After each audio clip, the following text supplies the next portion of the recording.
Hey, welcome back, guys, to another episode of the 2 Alpha Collective podcast.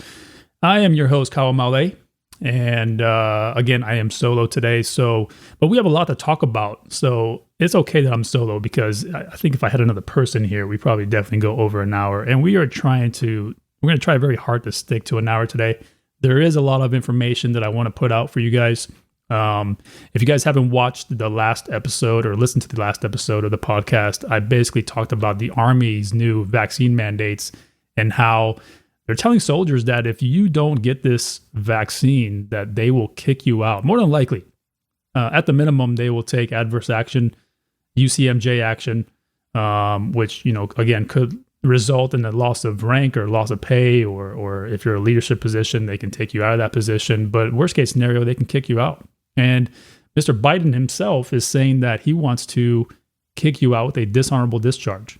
We talked about the severities of what that means, not just in the military amongst your peers, but also on the civilian side. Once you get out, once they kick you out, having a dishonorable discharge lingering over your head is such a major negative impact on your life. Job-wise, perception-wise, just you as a person. And then, also you can't buy or own firearms once you have a dishonorable discharge. So that's what we talked about. Go listen to the last episode of the podcast. You guys will find the information pretty interesting. But it doesn't just apply to the military. It applies to all of us because we are all going through this right now. Take the shot or lose your job. In the military, take your shot or get kicked out. On the civilian side, take the shot or basically get fired. So there's lots of good information in that last episode. You guys should definitely check that out. In this episode of the podcast, we are going to cover basically COVID, masks, and the vaccines, and all the latest and greatest on those three categories, and plus some other stuff that I just want to talk about. Before we get started, though, I want to talk about one of our sponsors, the Musa Store. If you haven't been to the Musa Store, they are a marketplace for premium curated gear and apparel and accessories, of course. So we have long sleeve t-shirts, short sleeve t-shirts, hoodies, neck gaiters and beanies and other stuff. And then also on the gear side, we have different levels of gear depending on your budget. Where, of course, we're trying to sell premium curated gear that we would take to war with us. But we also understand that not everybody can afford the best range belt or the best holster or the best light for their rifle. So we do have different levels of those items for you depending on your needs. If you're a beginner, and you just need a basic pistol belt for the range, something like a holster and maybe a couple mag holders, we have that. If you are more experienced and you're further down your journey in this skill set and you want something more advanced, then we have that. And comes the same thing with optics and lights and everything else. So definitely go on to the Musa Store and check out all the newest and gear and accessories and apparel that's on there. And then if you want to stay up to date with the Musa Store sales and promotions, get on there and sign up for the newsletter. That newsletter goes out almost once a day. And in that newsletter, you'll see the latest promotions, inventory updates on some of the items that you've been waiting for. But it's also just a good way to keep in touch with your order. You can log on there and see the tracking or the status of your order as well. So make sure you sign up for the newsletter and give the Musa Store a follow on Instagram as well at the Musa Store. All right, guys. So let's get this episode started because again, I have a lot to talk about, and I'm trying to get this done in under an hour. I don't know if we'll make it or not, but we'll try. All right. So if you guys are ready, let's go.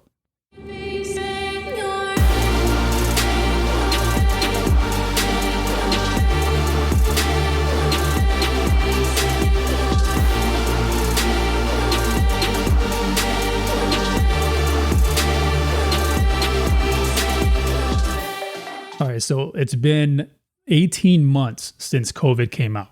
18 months, a year and a half, roughly, right? And we've learned a lot about masks in these 18 months. I mean, when COVID first came out, it was all about mask up, N95 mask. And you saw how quickly they sold out of stores. And then you saw all these other masks, like surgical masks, come about from the hospital industry all these companies that started taking advantage and started making their own masks. I mean, we had masks of all kinds running around, right? But it's been 18 months since we've been wearing these masks. So in these 18 months, we've actually gained a lot of data on the long-term use of masks and the long-term effects that these masks have on us.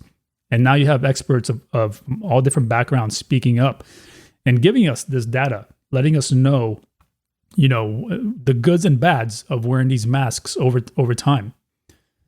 But when masks first came out under the emergency use authorization, if you guys remember, they didn't really mandate the type of masks. They did mention that N95 masks are the best rated for COVID, but nobody ever mandated that, like they mandated masks.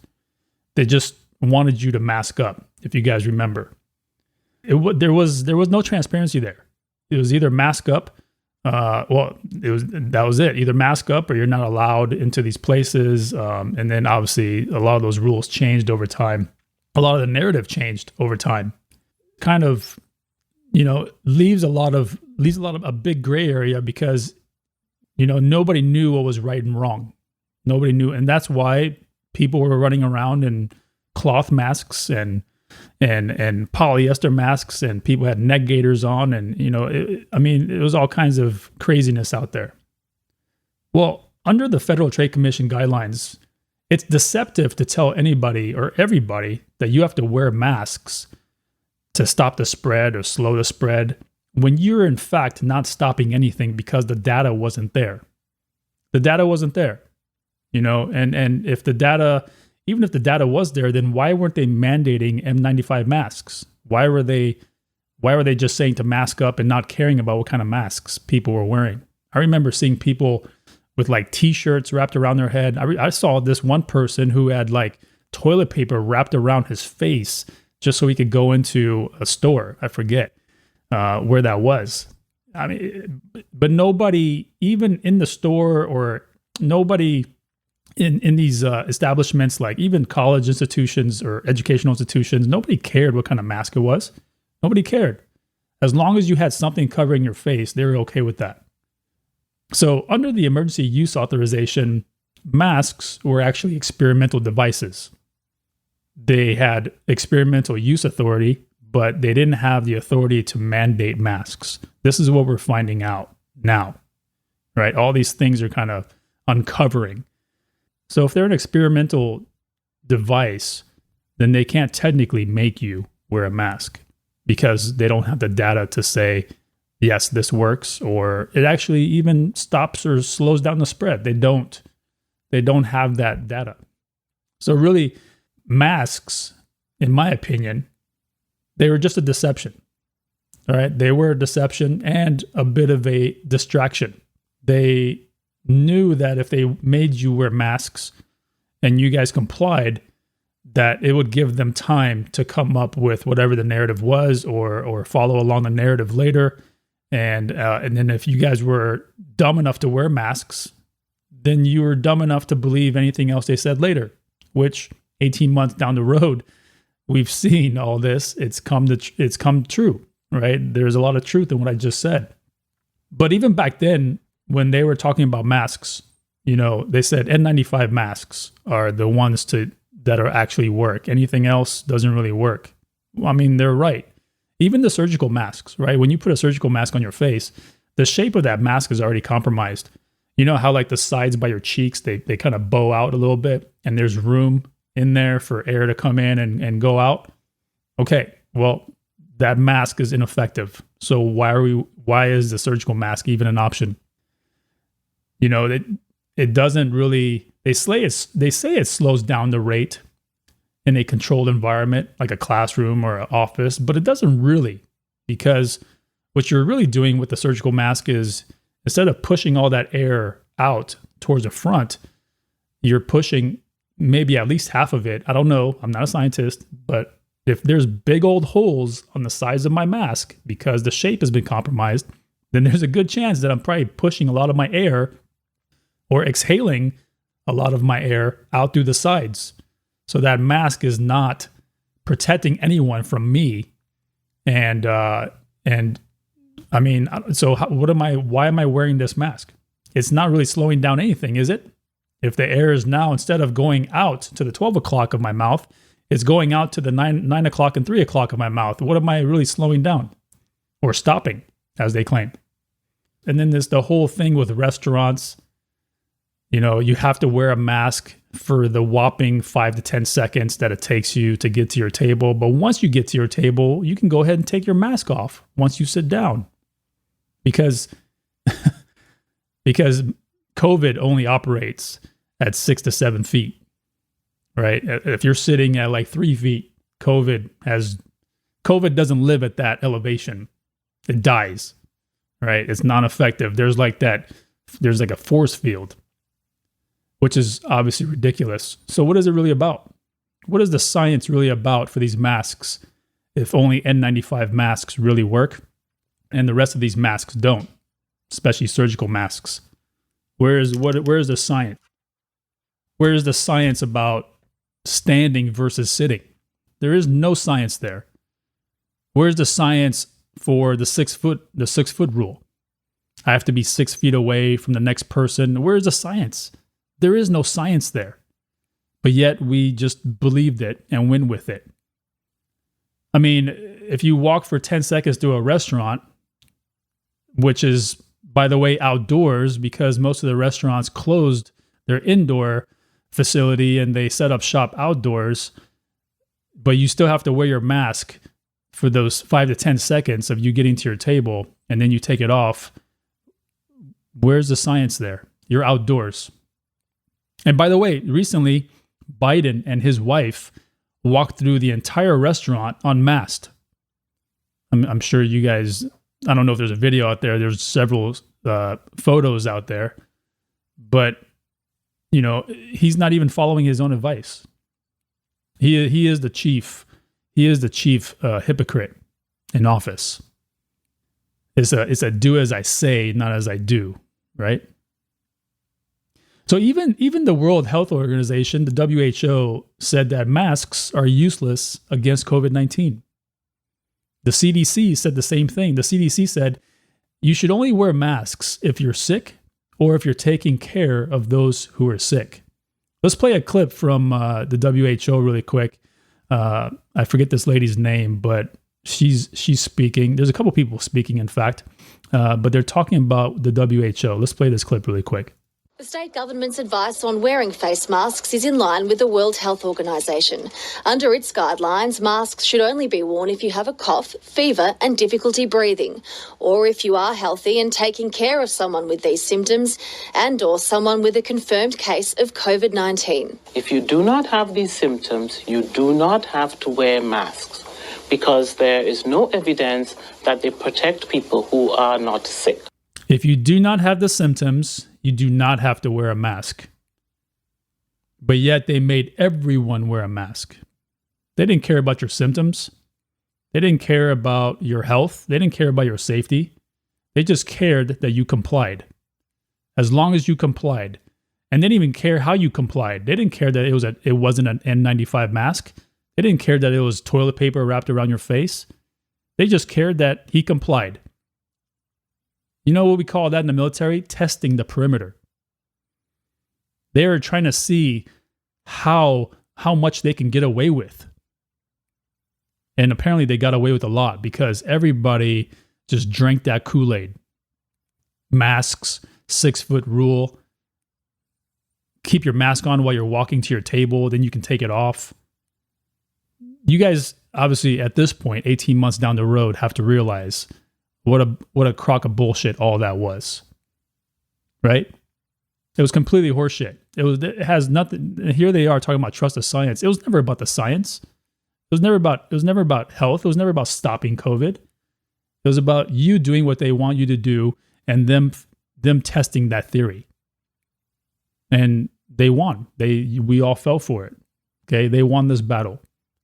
Here's Gregory Poland, who is a COVID-19 expert in his own field. But let's hear what he has to say about masks and the use of masks over time, or the reoccurring use of the same mask. We don't want the public to think that the recommendation is for medical masking. That would be detrimental to us as a society. Healthcare providers and patients who are sick with the disease need those masks. Once a mask gets wet, maybe from our exhalation, it really begins to decrement in effectiveness in filtering any sort of respiratory particulate matter. The second thing is you do yourself no favor if you wear a mask and then touch the mask, either to adjust it or take it off in the wrong way. You do not touch the front of the mask, and then that mask needs to be washed before it would be used again. But general mask wearing probably won't help because what's needed is the sophisticated N95 mask, the one in short supply for frontline medical staff. The N95 mask has adequate filtration for viruses. If you wear a surgical mask, that doesn't provide adequate protection. The CDC is saying masks should only be worn if you're sick or you're taking care of someone who is. Okay. So again, 18 months down the road, and we have these experts who have gathered enough data from cases of people wearing masks and some of the effects that it has basically had on their bodies, that now they're coming out and saying that masks are actually not safe. Masks are not safe.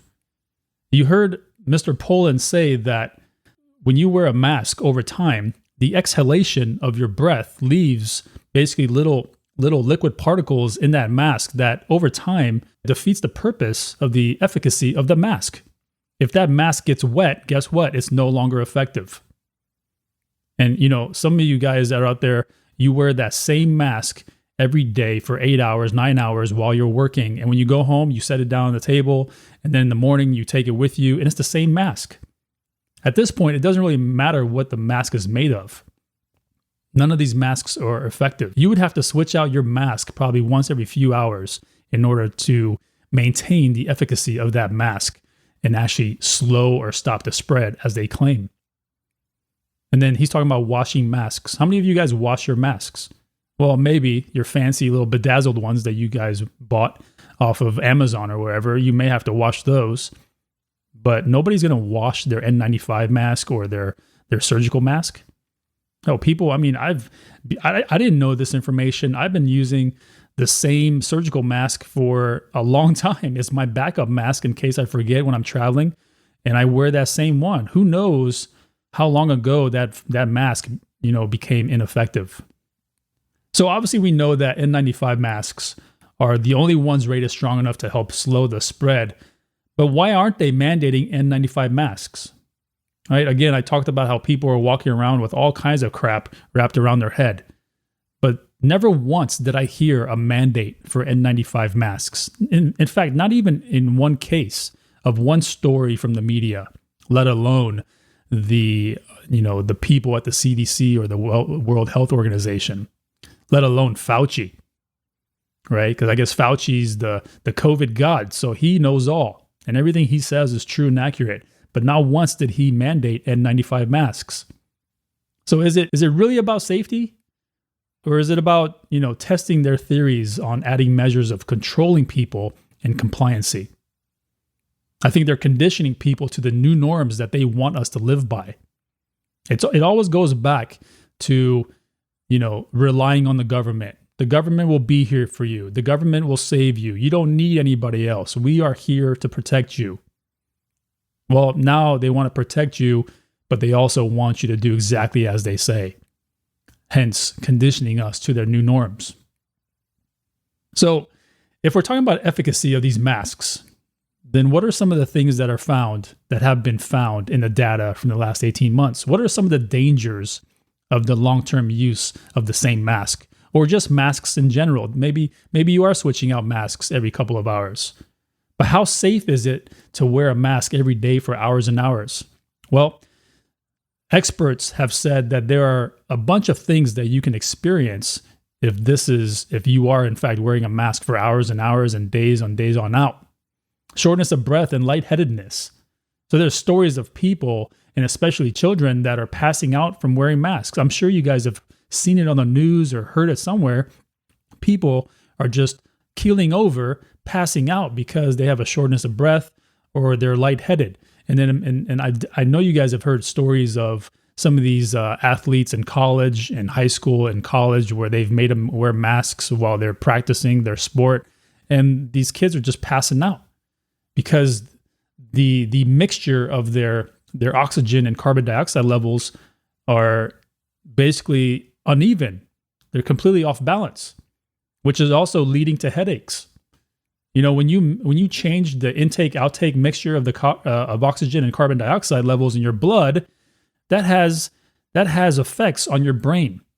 That has effects on other parts of your body. Headaches, very common, because we are not meant to breathe this way. They found data for acne.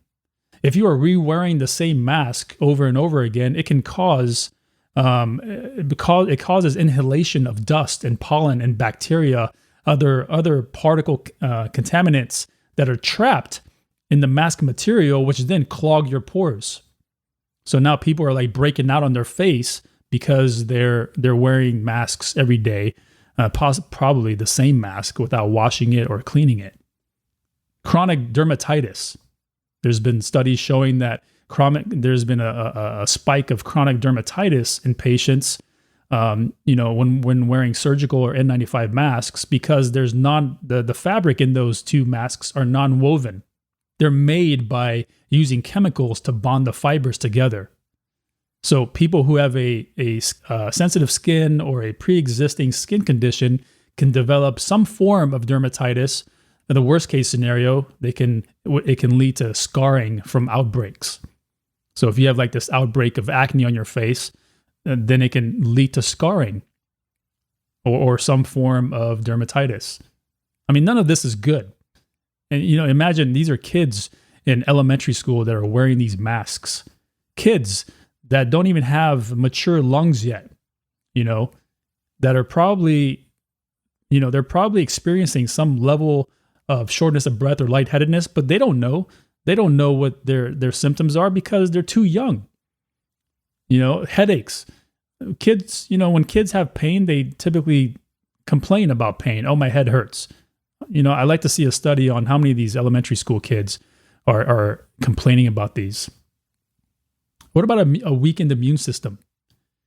So lower levels of oxygen in our bloodstream can actually suppress some of the aspects of our immune system or the reproduction of our immune system, which is actually pretty detrimental.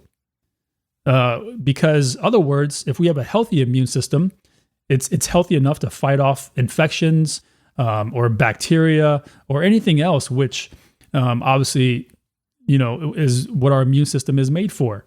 But if now we're suppressing the immune system or keeping it from working properly, then we're going to be prone to some kind of infectious, infection, I should say. And that actually increases in people who are older or younger. For middle-aged people, not so much, but for young people, their weakened immune system, which for most young people, they really don't have a fully developed immune system, that can be detrimental to their health. And obviously for older people, senior citizens. So skin wrinkling, not that this is huge, but they're saying that prolonged or long-term use of masks can actually increase or establish new patterns of skin wrinkling. I mean, I don't even know what that means. Like I have wrinkles. I'm 43 years old. I have wrinkles. But wearing a mask for the last 18 months every day, which I haven't done, but I like to see people who have worn masks for the last 18 months who will continue to wear masks for God knows how long and what that's doing to the pattern of their skin wrinkling, I guess, which is kind of crazy. And then worst case scenario, the development of chronic respiratory conditions. So again, due to N95 or surgical masks not having a non-woven construction that are also bonded by chemicals, overexposure to these masks can trigger an asthma-like inflammatory response in our lungs. Experts are saying that it's due to the inhalation of the microfibers in the mask materials, which completely makes sense to me. If they're saying if these surgical grade masks are made from some kind of non-woven material, and then they're bonded by chemicals. I mean, you're pretty much inhaling whatever's in there. That stuff is going to break down. The structural integrity of the bonding agents or that material is going to break down over time. And then, of course, you're going to inhale it. It has nowhere else to go. So now we're talking about asthma and inflamed, lungs or wherever else that could mean. There's we're about to play this audio clip. It's of this kid who's wearing an N95 mask, and you have this doctor who has like this little testing device, and he's testing for the CO2 toxicity levels within the mask.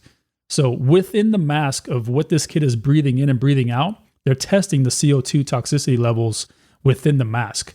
Before we play this clip, let me just let you guys know that they measure CO2 toxicity levels by parts per million, or ppm. So according to this chart, 250 to 350 parts per million is pretty normal for an outdoor setting. That is pretty normal, right? This is without a mask, by the way. This is just you being outdoors in a normal setting. If you're inhaling 250 to 350 parts per million, then that level of toxicity is completely safe and normal for outdoors. For indoors, they're saying it's 350 to 1,000 parts per million, which is pretty typical for an indoor environment with good circulation, good air circulation. Then we're going to get up to 1,000 to 2,000 parts per million. People are having complaints of drowsiness. And some people are actually starting to complain that they're getting headaches. So drowsiness and headaches for 1,000 to 2,000 parts per million. 2,000 to 5,000 parts per million, people are definitely experiencing headaches, sleepiness, loss of attention, increased heart rate, and slight nausea. So this is, 2,000 to 5,000 parts per million. Just pay attention to these numbers, guys, because I'm about to play this audio clip here in a second. And then when we get to 5,000 to 10,000 and above, now we're talking about a level of CO2 toxicity that may lead to serious oxygen deprivation, permanent brain damage, coma, or even death. Okay, so let's play this audio clip, and let's listen to what levels are this doctor's device, CO2 detecting device, is actually picking up within this N95 mask that this kid, who seems to be like 12, 13 years old, is wearing. Right underneath, and try and keep it, that feels pretty tight right there, right? Okay, so you can just breathe naturally. Let's just see what happens. Okay. All right, so we're at 1,367. We've already just passed 2. So now we're in the place where he can be having headaches. We're at 3,786. Look at this, we've just passed 5,000. Now we're in the toxic level. Right now we could be doing it 7,000 inside this mask, the CO2, 8,000 parts per million. And now this thing's gone off the Richter scale, folks. It can't even register how high the CO2 levels are inside. And look how many seconds. Okay, so I know you guys couldn't see the video here, but the device that this gentleman is using to measure the level of CO2 toxicity with this kid, it only has 4 digits. It only allows for 4 digits, not 5. But within this 30 seconds of this clip, this kid's the CO2 toxicity level within the mask, the N95 mask of this 13-year-old boy, is reaching well over 10,000. In fact, the last number that it showed was 8,467, I believe, which is within that 5,000 to 10,000 range, where it could lead to serious oxygen deprivation, brain damage, coma, or even death. And the level of CO2 toxicity in this kid's N95 mask is well into the 5 digits. It's well over 10,000 because the machine stopped registering, as you guys could hear the gentleman say. Now let's think about this. Again, trusting the science. Science says that between 5,000 to 10,000 parts per million of CO2 toxicity is enough to lead to permanent brain damage, coma, or even death. why are we making people wear masks? Why are we still making people wear masks? Why are we now pushing for children to wear masks? We've almost kind of gone away from adults wearing masks, but now they're really pushing for kids to wear masks. If a fully grown adult with a fully developed immune system can't even handle the 10,000 or more, parts per million of CO2 toxicity within their mask, how can a child? How can a child in the 3rd grade, 4th grade, 5th grade, how can they possibly withstand that? And what kind of long-term effects are happening to these kids when they wear these masks? This exposure to CO2 toxicity over a long period of time. I mean, let's just talk about a full day at school. Yes, they get recess. Yes, they get lunch. But outside of that, once they're back indoors for those accumulative 4 or 5 hours, they're still wearing that mask. They are still inhaling that toxic level of CO2 within their mask. What is that doing to them on a daily basis for the entire school year? Or for you guys that are working at your jobs or factories, what is that doing to you? What could that do to you in the next 10 to 20 years? I mean, this is where we need to trust the science. We have people, experts who are gathering data from the last 18 months and saying that masks are in fact more dangerous to you than COVID. That's basically what they're saying. So you guys need to take this information and do with it what you need to get rid of these mask mandates at your work. Right? This is no longer about complying. Now this is about your health, about your personal health, about your children's health. And you guys need to do something about it. You need to step up and say no more. But the only way you do that is if you come together, you organize, unite, pick a leader to talk for you and say no more. We are not doing this anymore. So let's move on to vaccines. Under the emergency use authorization, they obviously okayed vaccines. The FDA approved vaccines. But under the emergency use authorization, they have to provide informed consent. That means that you have the right to ask questions and you have to give your consent to treatment. In this case, you have to say, I am okay with getting the vaccine. They also have to notify you of your right to refuse. Yes, you absolutely have the right to refuse under the emergency use authorization. I don't know why I'm having trouble saying those words.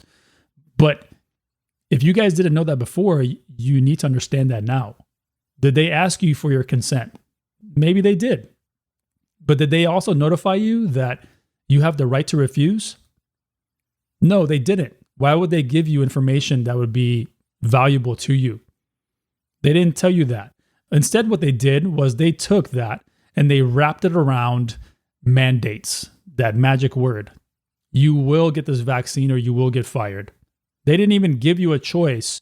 They didn't give you the information that you have to consent to this and you also have the right to refuse. They didn't give you that information.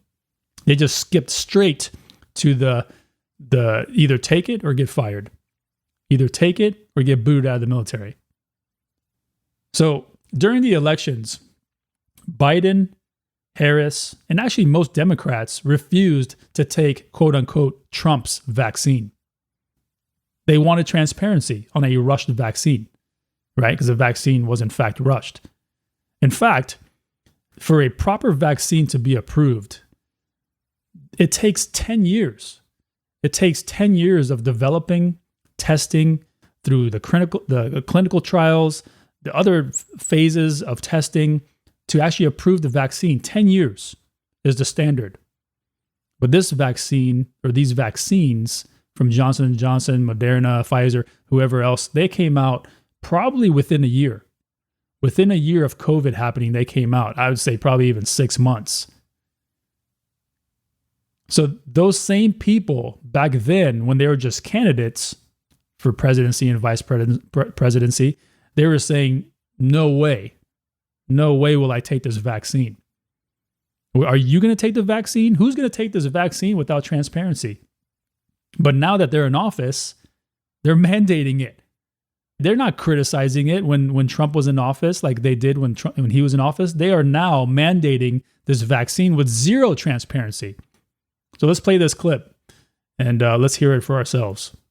So let's just say there's a vaccine that is approved and even distributed before the election. Would you get it? Well, I think that's going to be an issue for all of us. If and when the vaccine comes. And it's not likely to go through all the tests that needs to be and the trials that are needed to be done. When we finally do, God willing, get a vaccine, who's going to take the shot? Who's going to take the shot? You can be the first one to say, sign me up. They now say it's okay. And the question of whether it's real when it's there, that requires enormous transparency. You got to make all of it available to other experts across the nation so they can look and see. So there's consensus, this is a safe vaccine. If the president announced tomorrow we have a vaccine, would you take it? Only if it was completely transparent that other experts in the country could look at it. Only if we knew all of what went into it. If Donald Trump can't give answers and the administration can't give answers to these three questions, the American people should not have confidence. But if Donald Trump tells us that we should take it, I'm not taking it. Right. If Donald Trump tells us to take it, then I'm not taking it. And what did Biden say before that? If the vaccine does come out, the people should basically demand for transparency. What is in this vaccine? Is it safe? Those are their major talking points during the whole campaign trail before the election. We don't trust Trump's vaccine. He rushed it. There's no testing. There's no transparency.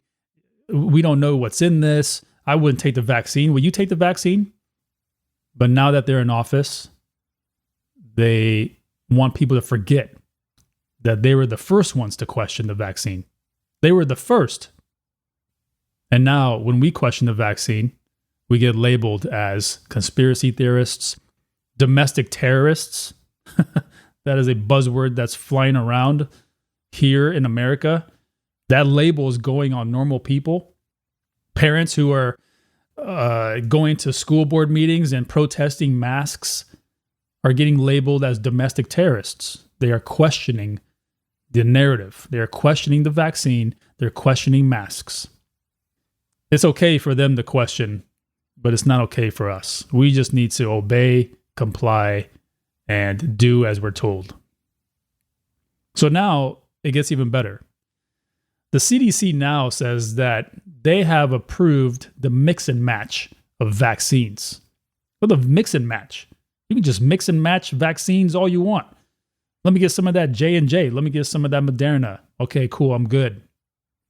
What happened to Johnson & Johnson requires 2 shots. Moderna requires 1. Why would I mix and match? Even if I needed to get 2 shots, because I went with Johnson & Johnson, why would I then get 1 shot of Moderna? Because Moderna says you only need 1 shot. So what the hell am I putting in my body? Mixing and matching. There shouldn't be a mix and match. Johnson & Johnson, either go with that and get the 2 shots, or get the 1 shot with Moderna, or get the 1 shot with Pfizer, but that's it. Why is there a mix and match? Johnson & Johnson should have came out and said, no, hang on. We require 2 shots for our vaccine to work, so we can't mix and match. You can't just take 1 dose of Johnson & Johnson and then go get another dose from Pfizer or Moderna. That doesn't work. Why is this even a thing, the mix and match of vaccines? Like, what part of their plan does this fall in? What are they trying to do with this? I don't even understand. And if that's not enough for you, now they're approving booster shots. What the hell is a booster shot? I thought that if I just get the 1 Moderna or the 1 Pfizer or the 2 Johnson & Johnsons, I should be good, right? That's what you told me. Well, you told me a lot, but I keep believing everything you're saying. But you told me if I just get the dose, the proper dose, one of these vaccine companies, that I should be good. So what the fuck is in the booster shot? What could the booster shot have that is going to make up for some deficiency in these other shots? Where's the transparency? Where's the transparency, Joe Biden? Where is it? Where is it, Fauci? Where's the transparency? There is none. They don't want you to have transparency. They just want you to do as they say. They don't want you to question it. If you question it with your friends, you're a conspiracy theorist. That's what they want your friends to think, because division is also very much part of their plan. Divide and conquer. They're trying to put you guys against each other. Like, you haven't got vaxxed yet? You haven't got the shot? In fact, I just had a buddy tell me he went to go visit his in-laws, and the very first question that his father-in-law asked him was, "What shot did you get?" And my buddy says, "I haven't got it yet." And the way he described their reaction was like something out of a movie. It's like, you know how you walk into a saloon and like the piano's playing, everybody's drinking, everybody's having a good time playing cards, and then that one bad guy walks in, or that one mysterious character walks in, and all of a sudden the piano stops and everybody, like, sound just goes silent and everybody turns their head to the door and looks at the person. That's basically the reaction that he got from his in-laws when they asked him, "What shot did you get?" And he said, "I haven't got the shot." I'm surprised his mother-in-law didn't drop the bowl of potato salad she was probably making. But this is part of their plan. Divide and conquer. If you haven't got the shot amongst your peers, something is wrong with you. You're crazy. You're a conspiracy theorist. Now, if you take that opinion public and you speak out on the public platform, then you get fact-checked by all the little fake fact checkers out there. You get the COVID CDC warning slapped onto your post. And if you're actually an influential person, then they try to say that, well, you're crazy. You're crazy. You're a domestic terrorist. If you're a parent that is expressing concern for your kids, you're just a domestic terrorist. This is what it's come to. This is where we're at. This is the world that we live in. But we did it to ourselves. Let's be honest. We did it to ourselves. They don't have power over us. We have power over them. But we just think that they have power over us because they're this big government entity, when in fact we have all the power. I talked about this in great detail in my last episode. You guys should go listen if you haven't already done so. All right, moving on. So, booster shots. It's not enough that you just get a booster shot. According to the Moderna chairman, Noubar Afeyan, I hope that's how I pronounce his name, Noubar Afeyan, he is the chairman of Moderna. He's indicating that his company's COVID-19 shot could require yearly boosters. Yearly boosters, guys. So, I mean, they are just milking this as much as they can. You got your first shot? Cool. Did you get your second shot? Ooh, you better get your second shot. Oh, you got both your shots? Sweet. Did you get your booster? No, I haven't got my booster yet. What? You better get your booster, man. You got to get that booster. Otherwise, you're going to catch that crazy Delta Plus variant. Yeah. No, we're at Delta Plus now, guys. We're beyond Delta. We're at Delta Plus. Some new strain that came into the country with probably the caravan of Haitian or Nicaraguan or all these people that are storming the border. You know, what's that about? We'll save that for another episode, but it won't surprise me if they claim that the Delta Plus variant started with illegal immigrants crossing the border. That's probably what they're going to pin it on. What else could they pin it on? People were flying to Africa or flying to Europe, flying to Asia, and they came back and they brought this Delta Plus variant with them. Come on. Regardless, your boosters may have to be annual. This is how they maintain their control. This is how they're going to maintain their control. They don't care. Again, they don't care about the science. They don't care about your health. They don't care that if you're wearing a mask, you could pass out and die or go into a coma. They don't care about your children's health. All they want is to continue to control you. Now, what is actually in these vaccines? We have no idea. CDC has like a page. The CDC website has a page with the ingredients. And I'm sure Johnson & Johnson and Pfizer and Moderna, they all have pages with their ingredients. But why should I believe anything they say? Why should I believe the CDC? The CDC has lost more credibility in the last 18 months than they've ever had. Why would I trust Big Pharma? Because after all, that is what these companies are. They're Big Pharma. And it's all about money. They want to control you so that they can keep making money. Why is it that Biden bought 10 times the amount of vaccines that are needed? 10 times the population of the US is how many vaccines he bought. Why do you need 10 vaccines per person? Now, that could include the boosters, but why are they preemptively buying so many vaccines? 10 per person. I don't know. What's in the vaccines? What is actually in these vaccines that they just keep wanting us to take these? And they're pushing them so hard down our throats. And why is it that now we may need to get these booster shots yearly like it's going to be a flu shot? They don't even mandate the flu shot every year.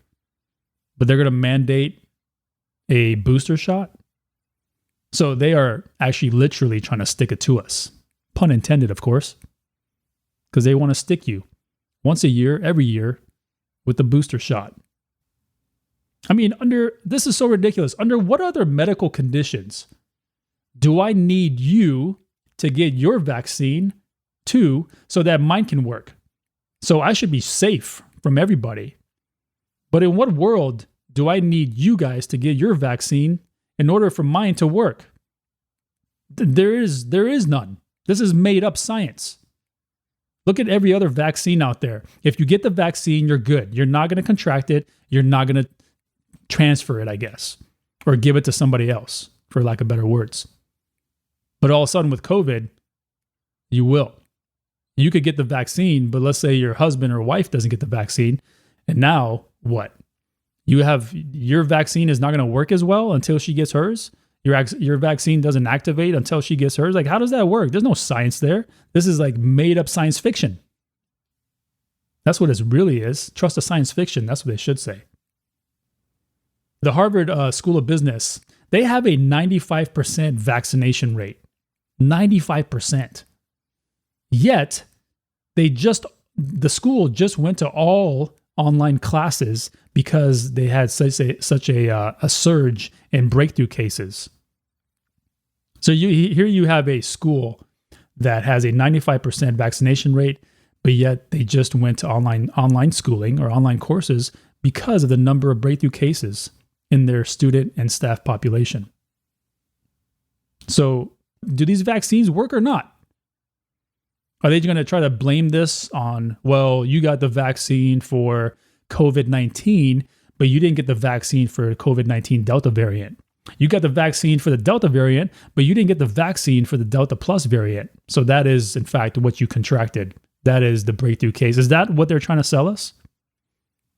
The education system, the corporate system, the big commerce, mainstream media, the unions, all of these entities are either involved in this or they're just too scared of the government to say no.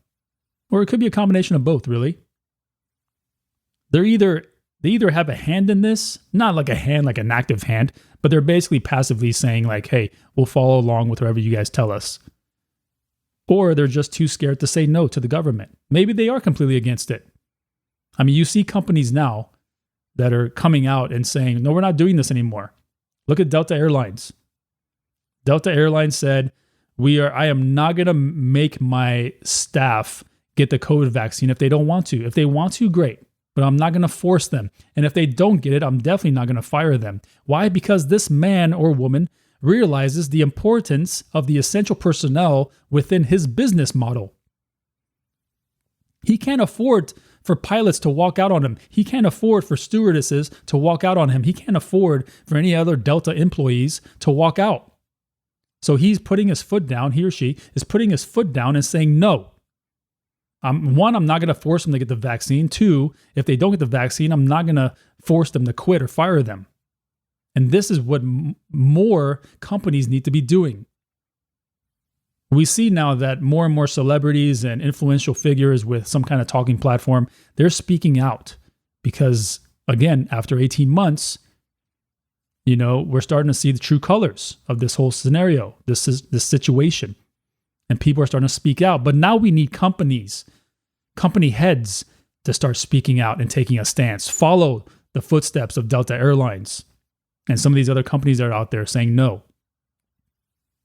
That is what we need. That's the only way we fight back against this. It can't happen any other way except for the people to speak up. To me, it sounds like they're just selling out due to pressure, right?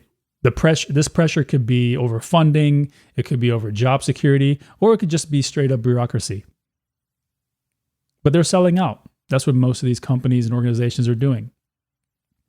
These government agencies, these corporations, all kinds of other organizations, they're all mandating the vaccine now.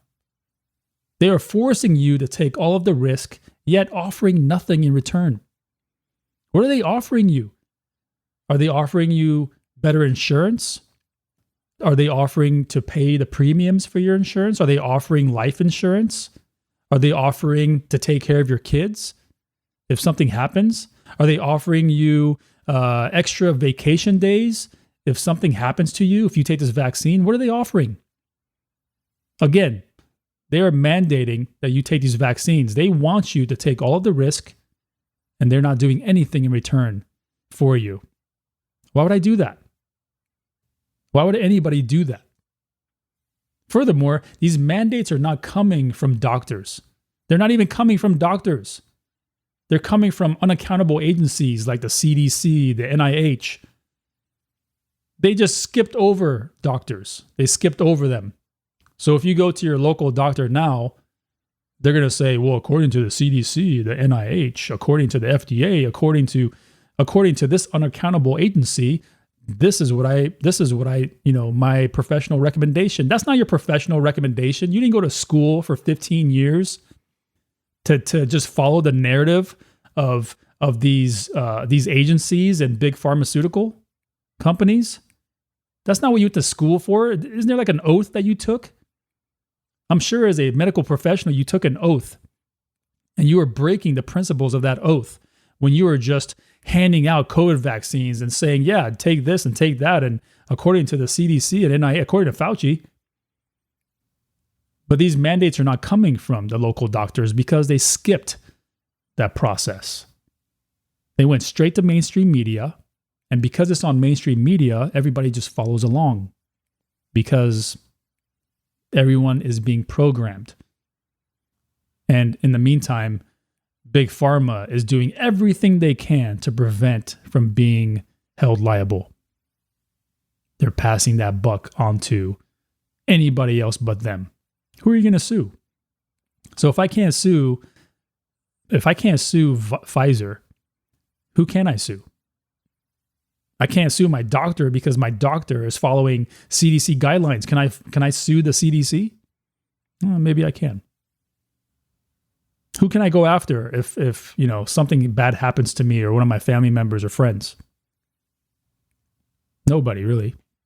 And that's how they've structured it. Take all the risk, and we're not doing anything for you in case something bad happens. But if something bad does happen, hey, guess what? You're not coming after us. In Florida has their COVID cases are at an all-time low. All-time low. I'm sure DeSantis won't get any credit for that. I'm sure they'll come up with some dumb excuse for why that is. But here's the interesting thing. Florida is the lowest vaccinated state in the entire country. And now they're at an all-time low for COVID cases. They also have most of their health workers still employed. You think Florida is going to fire their health workers? No, that's not going to happen. They have most of their health workers. So for the cases that they do have, they have all the staff there to help treat these people. But I thought that was interesting that they have the lowest vaccination rates in the country, but they also have, they're at an all-time low for COVID case rates. I mean, trust the science, right? However, you have people like New York Governor Kathy Hochul. Hochul, I think that's how you pronounce her name. She basically wants to fire anyone who hasn't got the vaccine. If you haven't got the vaccine, she wants to fire you. She wants to fire all medical employees who haven't been vaccinated. And then her solution is, we're just going to bring in the National Guard. We're just going to bring in the National Guard medical personnel or troops to basically compensate for all of the medical employees that you just fired. Because the National Guard are known for how well they can service you medically, I guess. Yeah, they're a staple in the medical industry. But let's play this clip from Governor Hochul basically wanting to fire everybody. Today is a significant deadline. It reflects my priority to just stop this virus dead in its tracks. We are over it. We are done. We want to move on. And the only way we can do that is to ensure that everyone is vaccinated, but particularly individuals who are taking care of the people who are sick. My job number one in this state is to keep people safe. Clear, simple. There's no way to cloud that. There's no gray area. I need to keep people in this state safe. And we'll be nation leading with our mandate, which strikes at midnight tonight when everyone is expected in a hospital in the state of New York or a healthcare facility to have been vaccinated. I will be signing an executive order to give me the emergency powers necessary to address the shortages where they occur. That's going to allow me to deploy the National Guard, who are medically trained, deploy people who've been retired, who may have had a license lapse, bring in people from elsewhere. That is not my first position, though, my friends. My desire is to have the people who've been out there continue to work in their jobs, work in them safely, and to all the other healthcare workers who are vaccinated, they also deserve to know that the people they're working with will not get them sick. Yeah. So you heard it. She wants to fire all medical employees who are not vaccinated, and then her solution is to bring in the National Guard. Can't wait to see how that turns out. Not only that, and she didn't say it in this audio clip, but she also mentioned how she's not going to support religious exemptions. So if you are a medical employee, and you want to put in for a religious exemption, she's not going to support it, because basically what they're doing is they're strong-arming all the religious leaders into not supporting religious exemptions.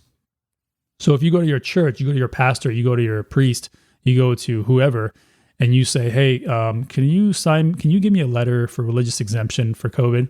They're going to say no, because the city has already come down and put pressure on these places. Now, what does that look like? Who knows? But they're not supporting your religious exemptions.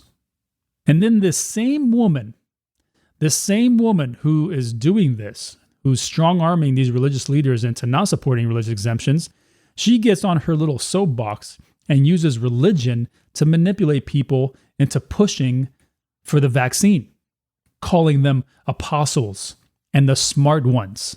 Listen to this. We have to get this community back.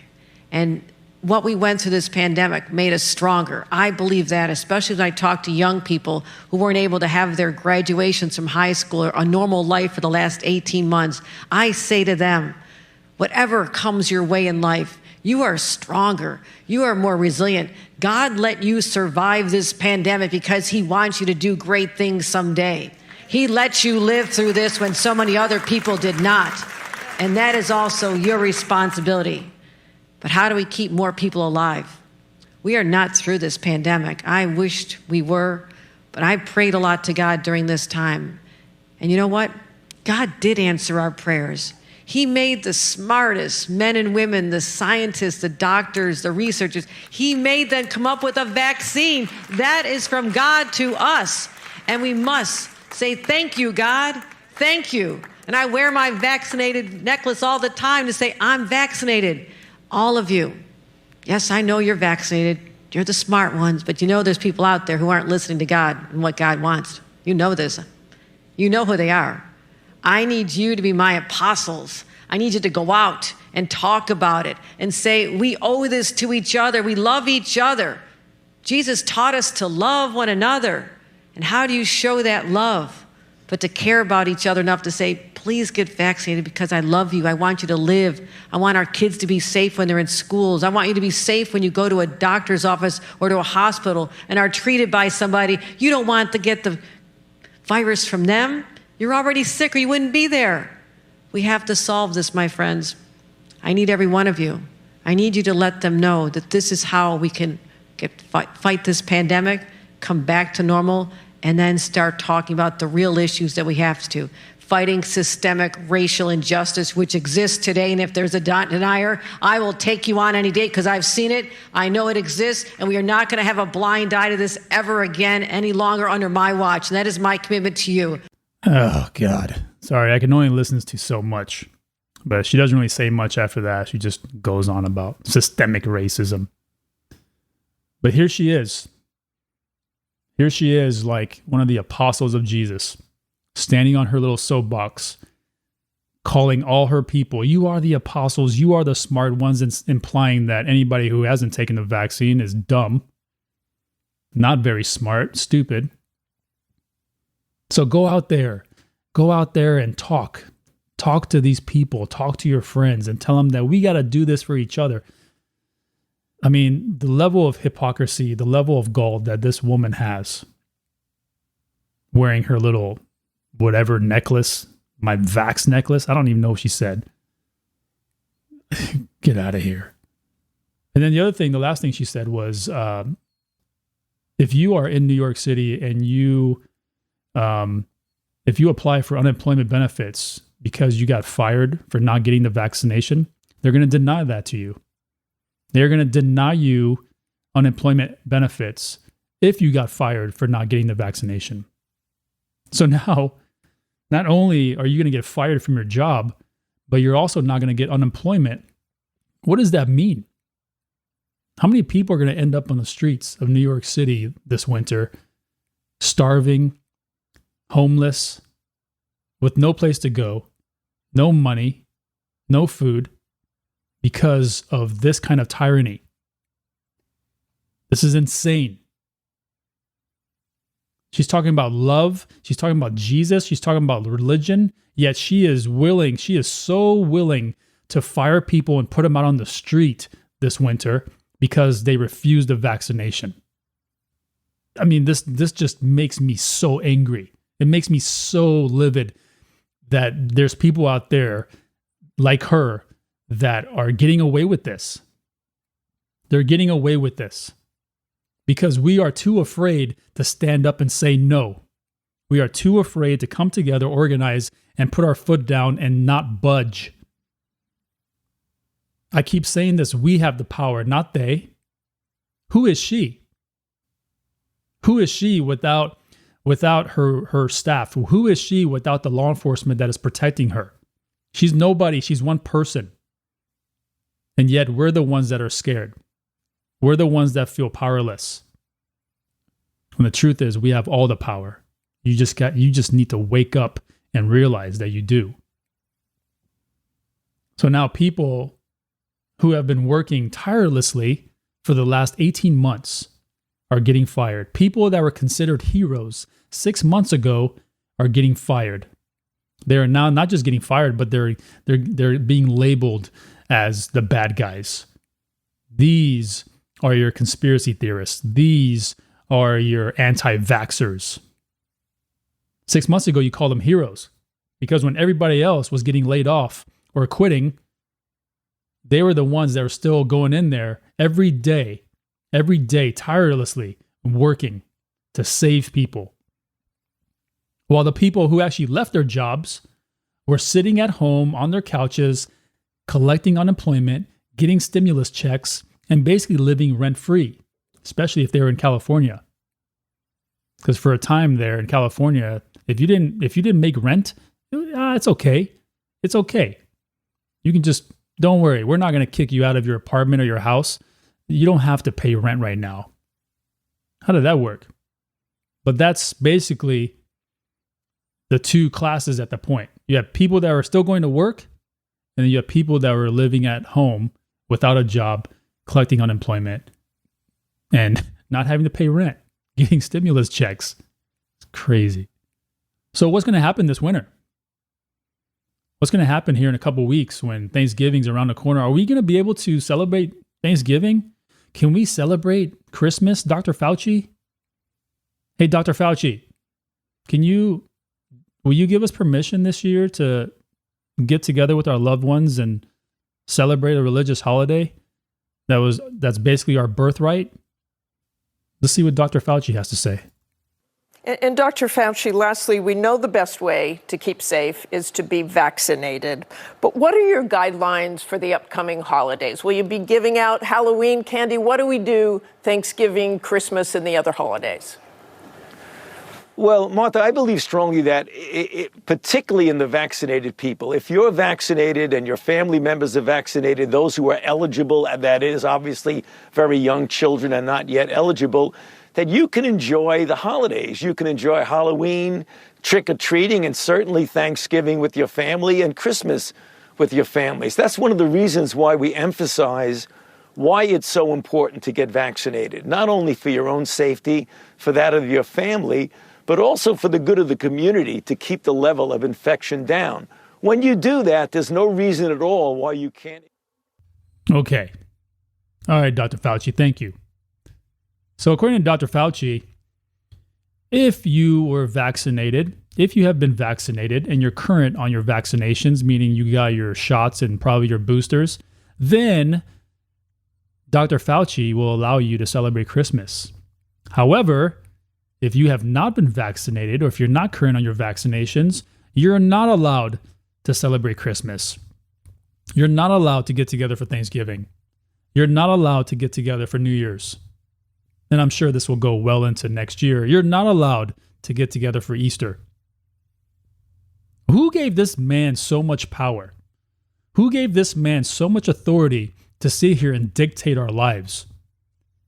Is it me, or does it seem like Dr. Fauci is more powerful than Joe Biden? Because that's what it seems like. It seems like this man has way more power and authority than he should have. He has way more power and authority than even the president of the United States, the vice president, the Speaker of the House. He has way more power. He has too much power. Whoever gave this man this much power and authority deserves to be in jail just like he does. Because this guy, Fauci, he's let his fame get to his head. He's let his level of authority, actual authority, get to his head. He is way beyond abusing authority at this point. He is way beyond his level of authorizations and influence and mandating things, for lack of better words. He needs to, he forgets that he is just one person and he is more so an advisor than anything. But he is basically sitting here on mainstream media telling us what we can and can't do. Like he is and it's what's crazy is it's not just the US. It seems like people all over the world are listening to Fauci. Not just people, but other governments are listening to Fauci. How did we get here where one man has so much power and influence in the world? I mean, I thought, he's talking about if you don't get vaxxed, basically he's punishing those people that are not being vaccinated. Back when COVID first came out and they were talking about herd immunity was defined as protecting the unvaccinated. We were supposed to protect the unvaccinated, but now today's definition of herd immunity is protecting the vaccinated. If you're vaxxed, you're the one that deserves protection, not the unvaccinated. Forget about them. According to Joe Biden, the 25%, which I believe is a bullshit lie. I think more than 25% of the people in the U.S. are unvaccinated, and that's because they choose. It's not like they're living in some hut somewhere in the middle of nowhere and they haven't heard of COVID yet. They have. Everyone's heard of COVID. That 25% that he's talking about, which I think is a bogus number, I think They're choosing not to get vaccinated. It's not like they haven't had the opportunity to. But herd immunity now is defined as protecting the vaxxed. Why do we have to protect the vaxxed if the vaccines work? I mean, isn't that the whole point of the vaccine? The vaccine works. So now let's protect the unvaxxed if the actual vaccine works. But why do we have to protect the vaccinated if the vaccines work? That's the $1 million question. It was like 3-4 months ago when ivermectin kind of first came out. There's probably more. I might be getting my timeline wrong. But ivermectin came out, and there's all this data and science to show that ivermectin was actually really good for you. It was good to fight COVID. It was good for a number of other things. But how quickly did mainstream media and big pharma villainize ivermectin? They said, no, I don't recommend ivermectin because it doesn't work. It's not going to work for COVID. It doesn't work. I don't recommend it. And how many people got denied a prescription of ivermectin when they went to their local doctors? And then what happened? Just recently, Pfizer came out with their own version of ivermectin. I'm calling it Pfizer-mectin. I don't know what they're actually calling it, but it's basically, they basically took ivermectin and they wrapped it with a Pfizer label. They wrapped that pill with a Pfizer label. Pfizer-mectin. But you told me not to take this because it doesn't work. But now you want me to take your version? It's always been about money and control, guys. It's always been about money and control. Pfizer-mectin, this little Pfizer-mectin pill that they came out with, is just another way for them to make a ton of money. And who knows what's in that? I mean, it very well could have the same, ingredients as ivermectin, but I'm still not going to trust it. I'd rather take ivermectin from Mexico than take Pfizer-mectin. It's not about finding. It's not about actually taking care of the unvaxxed. It's really not. Because if it was, why are there stadiums full of people standing shoulder to shoulder? Do they require people to show a vaccine card when you come into a sports stadium, like a football stadium or a baseball stadium, a hockey stadium, hockey rink? Do they require a vaccine card? How do they know you're vaxxed? They don't. They don't check. And there's thousands and thousands of people standing shoulder to shoulder, not knowing each other, not knowing who has COVID, who's had COVID, and who doesn't have COVID, who's vaxxed and who isn't vaxxed. They don't know.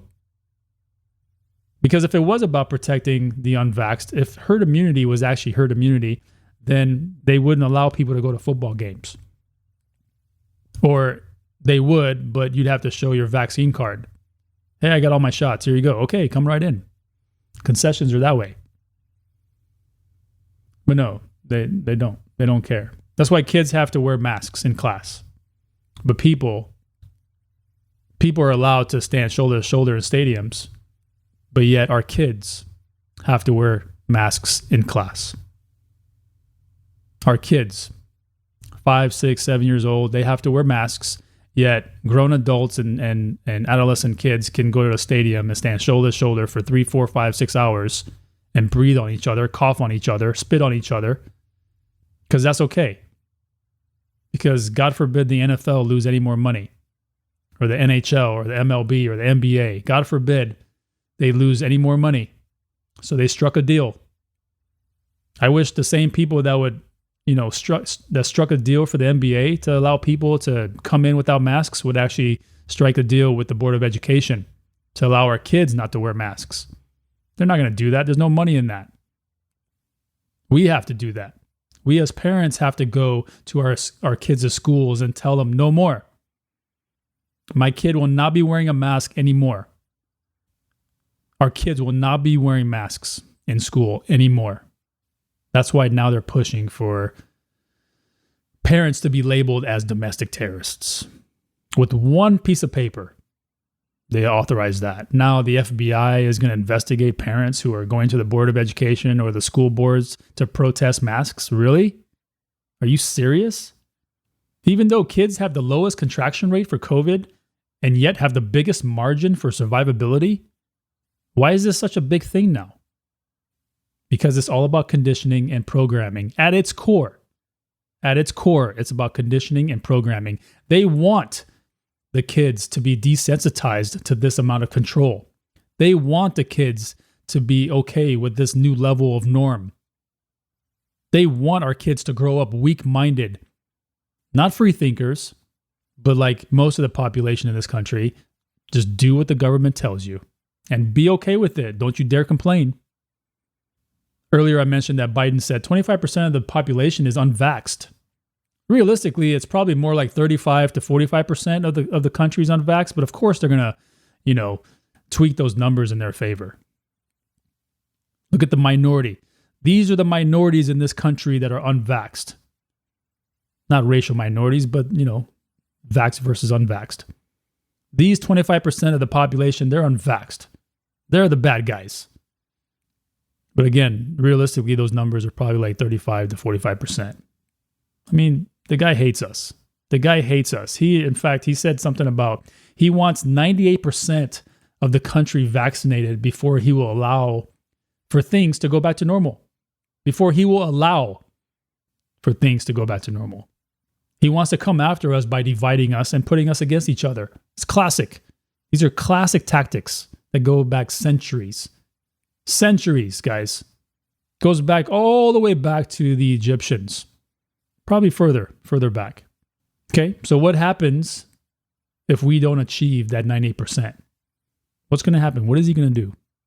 What kind of executive order is he going to sign? What lengths will he go to achieve this? I mean, he's made it very clear. He's purging the military. He's purging our law enforcement community. He's purging our medical community. He's purging our educational institutions. They're seriously going after every industry. So this next audio clip that I'm going to play is basically Governor DeSantis responding to some of the things that Joe Biden said about Florida. Let's take a listen. So his vision is, just like in New York City, restaurants should ban young kids from being able to go in because they're not eligible for vaccination, and law-abiding citizens have to produce proof of their medical records just to go to the gym or attend an event or just to participate in everyday society. He wants that, but yet if you want to vote, he thinks it's too much of a burden to show a picture ID when you're voting. So no voter ID, but have to show your medical papers just to be able to live in everyday life? Give me a break. And so I think the question is we can either have a free society or we can have a biomedical security state. And I can tell you, Florida, we're a free state. People are going to be free to choose to make their own decisions about themselves, about their families, about their kids' education, and about putting food on the table. And Joe Biden suggests that if you don't do lockdown policies, then you should, quote, get out of the way. But let me tell you this. If you're coming after the rights of parents in Florida, I'm standing in your way. I'm not going to let you get away with it.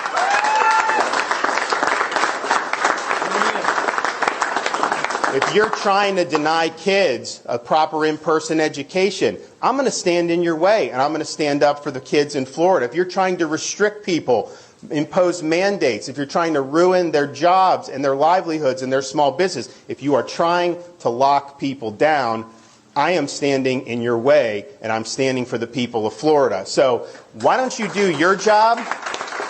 Why don't you get this border secure? And until you do that, I don't want to hear a blip about COVID from you. Thank you. I mean, I think that was a really good response. And he has every right to do so. He has every right to do so. But that is what Biden is coming after. He's coming after your jobs. He's coming after your kids. He's coming after our lifestyle. And at the core, he's coming after our freedoms. Constitutional freedoms. Birthright freedoms. That's what he's coming after. If we're not careful, we're going to slowly turn into Australia. If we're not careful, we're going to go from turning into Australia into turning into Venezuela. You guys see what's happening in Australia right now? It's crazy. Victoria.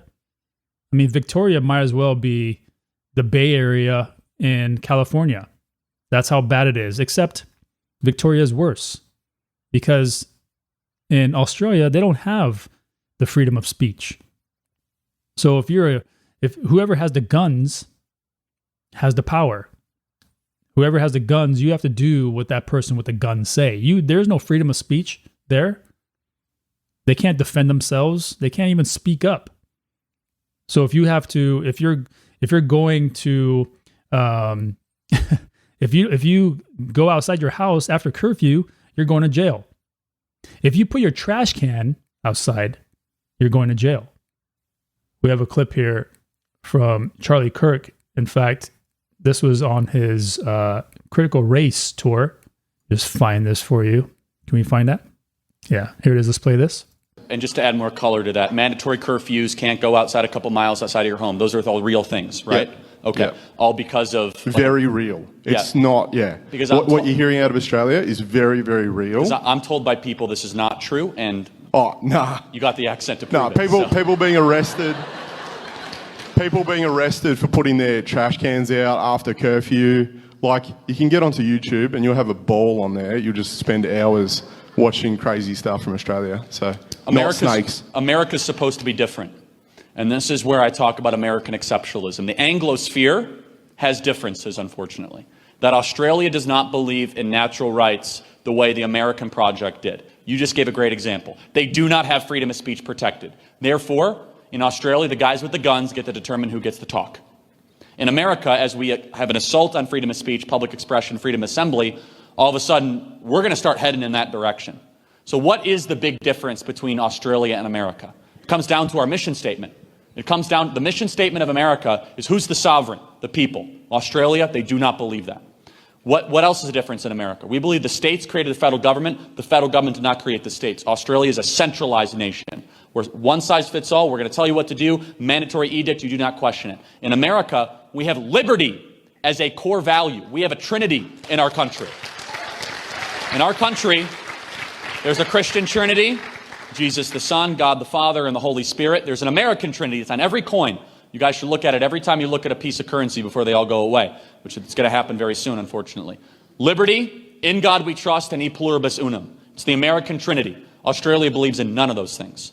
I'm not accusing Australia. This is not part of their mission statement. Liberty, which means doing what you ought to do absent government or corporate interference. In God we trust, a transcendent order of a natural rights giver. E pluribus unum, Latin phrase that means out of many one. We are one people, and the ruling class is not better than the sovereign. And what is the ramifications of that? Australia, because they were not founded on the same ideas, you know, that kind of history class that you might not take that seriously, the history that's under attack by the critical race theorists, because Australia does not have the same documents, the same mission statement, the same preservation of rights, when they get 200 COVID cases, they can march through the streets and start to arrest 8-year-olds because they're outside of curfew. And that's not an exaggeration. It's a real thing. So when I say an American exceptionalism, that means a recommitment to the American ideas that allow us even to be here tonight. If we had a gathering like this here in Australia, we would all be arrested for a very, very long time. Am I exaggerating with that? It's a very real thing. Absolutely. I was thinking that earlier. I was like, oh man, if this happened in Melbourne right now, it would be shut down hardcore. We have something special here in this country, everybody. Let's make sure we don't lose it. God bless you. Thank you for being here. I'm a big fan of Charlie Kirk. I think the man is well-researched and well-experienced and well-spoken. And he hit the truth right on the head right there. Right? If we're not careful, we are going to turn into Australia. And Australia's next phase, well, just go take a look at Venezuela. I mean, this has been happening for centuries. Every ruling class throughout century has done this over the people that they have ruled. The Egyptian pharaohs did it over their slaves. The Roman Empire did over the people that they ruled.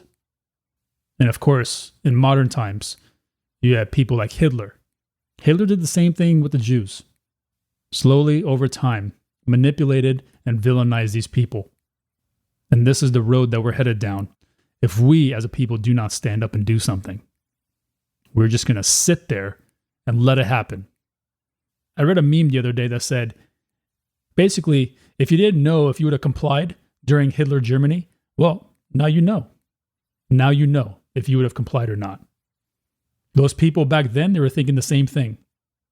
It doesn't affect me. It'll get better. Somebody will do something about it. No, nobody did anything about it because nobody is looking after you. Nobody's looking to protect you except you, the people. All right, guys. So I know that we've clearly went over an hour, and I apologize. I got a little more long-winded than I wanted to, but I'm going to leave you guys with this final thought. Okay. In fact, I'm not going to say it. I'm going to let President Reagan, the late, great President Reagan, say it. This was the very thing the founding fathers sought to minimize. They knew that governments don't control things.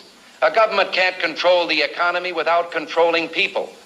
And they know when a government sets out to do that, it must use force and coercion to achieve its purpose. They also knew, those founding fathers, that outside of its legitimate functions, government does nothing as well or as economically as the private sector of the economy. Man, it's like he was alive today. He said it. The government doesn't have the power to do anything. If they control the people, they can control anything. And if they can't control people through just propaganda and official narratives and mainstream media, then they're going to start using force and coercion. And that's what we are seeing in Australia today. That is what we saw towards the end of Hitler's Germany before the war happened. That is what we're seeing in Victoria today. Although you're not seeing it on mainstream media, but if you get on YouTube, you'll see it all over the place. That it's like a war zone over there. People are protesting and they're dying in the streets by their own cops, their own military. Because one, they don't have a First Amendment, and two, they really don't have the right to bear arms. All right, guys, so that's going to wrap it up for this episode of the 2 Alpha Collective podcast. I appreciate you guys listening.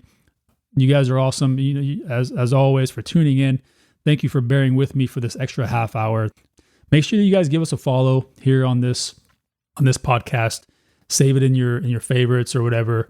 Subscribe, download these episodes because that obviously helps our analytics.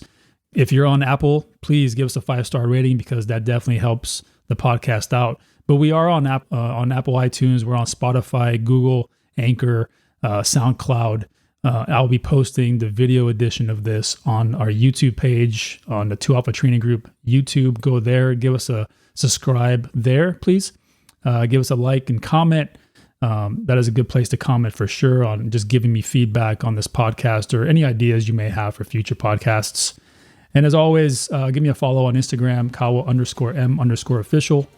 And that is it for this episode, guys. I hope you guys learned a couple things, but more so, I hope you guys are motivated to do something about it because the time is now. All right, guys. I hope you guys take care. And as always, cheers.